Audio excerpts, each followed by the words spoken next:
एक के बाद एक लगातार आंसुओं से भरी दास्तां।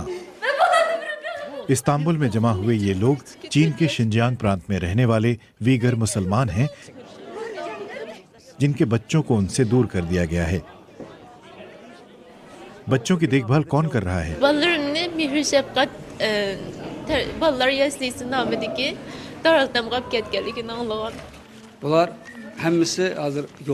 Singlimning yoldashi yo'q, singlimning o'g'li yo'q, mening o'g'lim yo'q.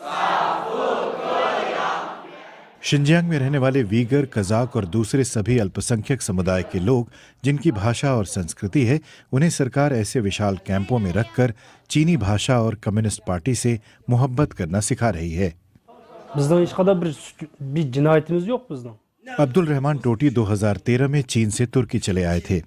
3 साल पहले उनकी पत्नी और बच्चे घूमने के लिए शिनजियांग गए, तब से उनका कोई पता नहीं है। एक दिन उन्हें इंटरनेट पर यह वीडियो दिखा जिसमें उनका बेटा एक बोर्डिंग स्कूल में पढ़ता नजर आ रहा है। वीडियो में वो अपनी मातृभाषा वीगर के बजाय चाइनीज बोलता दिख रहा था।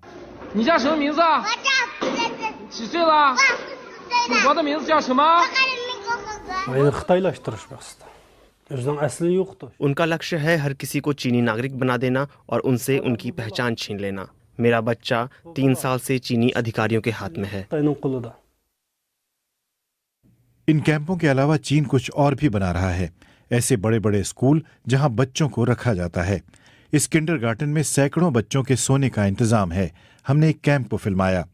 यहाँ बड़ों को रखा जाता है और उनके बच्चों को पास ही के एक स्कूल में रखा गया है। इस स्कूल में तारों की बाड़ और कैमरों के अलावा नोटिस लगे हैं जिसमें लिखा है कि यहाँ सिर्फ चीनी भाषा बोलने की इजाजत है।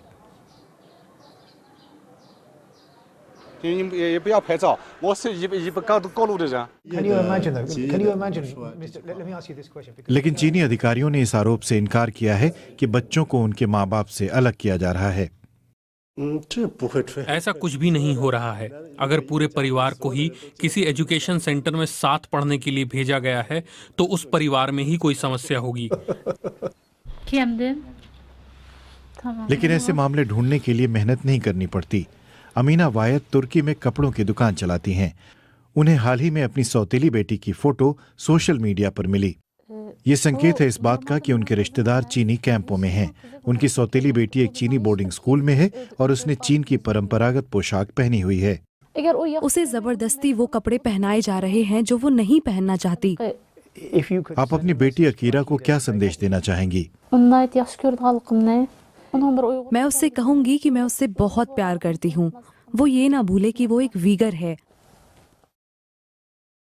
दस्तावेजों की रिसर्च से ये बात सामने आई कि चीन में किंडरगार्टन स्कूलों की संख्या में महज 8% का इजाफा हुआ है, लेकिन शिनजियांग में ये इजाफा 82% तक हुआ है और कई वीगर बहुल इलाकों में ये संख्या और तेजी से बढ़ी है।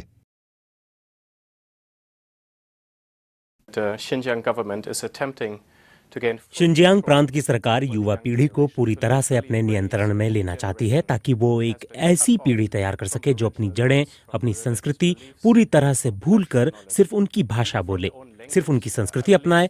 ये एक प्रकार का सांस्कृतिक नरसंहार है।